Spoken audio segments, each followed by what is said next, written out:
मैयानि दिनाव जे मुख्लंफोरनो 5 लाख अनसुंथाइ होबाय नाथाय बेवहाय बाक्सा हिसाबै सानैल' मुख्लं नखरनो जुदि 5 लाख अनसुंथाइ होआब्ला जोङो फैबाय थानाय एमपि इलेक्सनाव भट बर्जन खालामनाय जागोन होननानै जों फोरमायदों। फैगोन समाव जुदि 5 लाख अनसुंथाइखौ थाब मोनाब्ला जोङो क'क्राझार सेक्रेटारि अफिसाव धरना हैगोन होननानै दिनैनि दिनाव जोङो मोनसे बिथांखि लानाय जाबाय होननानै जों फोसावदों। बाक्सा जिल्लानि मुख्लं नखरफोरा खुद्रिसारनाय फोरमायदों आरो बिथांमोना मा फोरमायखौ गासिबो दिन्थिनो नाजागोन। थांनाय दाख्लै 27 जानुवारि खालाराव मुख्लं नखरनो रां होदोंमोन आरो सार बेसे मुख्लं नखरनो होदोंमोन? 200 गासिबो इन्डिपेन्डेन्ट नंजोबा आबसुनिबो माखासे दं।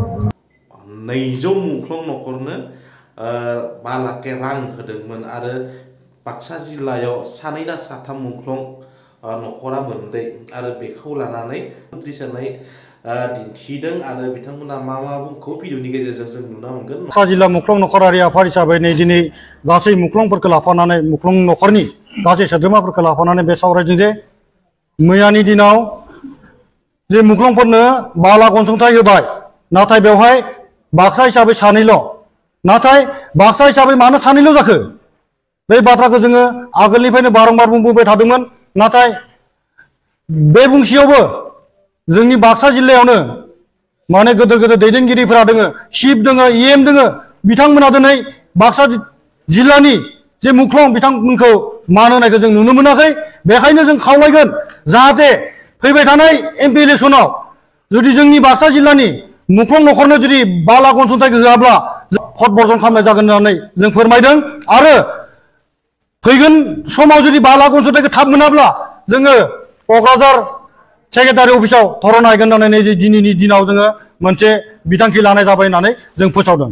बाक्सा जिल्ला हिसाबै खनसे भेरिफिकेसन जादोंमोन 472, खनसेयाव भेरिफिकेसन जाबाय 468, खनसे जाबाय 70।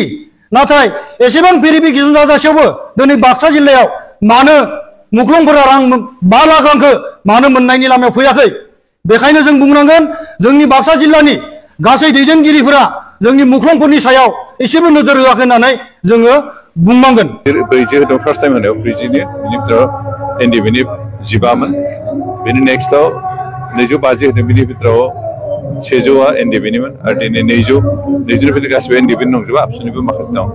दा बिदि हिसाबै जों दासिमहालागै फ्राय 500सो मुंख्लंफोरनो खुथिफोरखौ होनो हानाय जाबाय आरो जोंहा गोबां बाखि दंबावो आरो बिथांमोननोबो होगोन। दा मोनाखै बिसोरनो होजोबनांगौ होननानै बुंनाय थाङो। जिहेतु रादाय दंखायो आरो भारत सरकार आरो असम सरकारा बे रादाय जिखुनु बिटिआर सुक्तिनि जि रादाय बेखौ गासैखौ पालन खालामजोबगोन, मावफुंजोबगोन होननानै खोथा होदों। बे गेजेराव फोथायनाय दं जे खिन्थु खनसेयावनो होजोबनो हानाया एसे असुबिदा जायो, खारन गोबां रां नांगौ जायो। बेनिखायनो बिदि फेज वाइज बेखौ होलांबाय थागोन। बेनिखायनो जायफोर मुख्लं नखरा मोनाखै बिथांमोनखौ जाहाथे धैर्य हमनानै नेनो थाखाय खावलायबाय। नंगौ, थारैनो जायफोर मुख्लं नखरफोर दङ बिथांमोननो मोननांगौ रांखौ थाबनो होनांगौ आरो सरकारा बुंबाय दङ दिनैसिमहालागै होगोन होननानै आरो होबाबो दं एसे स्टेप लानानै। नाथाय थाबनो मोननायखौ जोंबो नागिरो। मुख्लं नखरनि जायफोर सासेल' गथ' गथायमोन बा सासेल' गथ'मोन बिथांमोना दिनै माबायदि हालाय हाफाय जाना दङ नखराव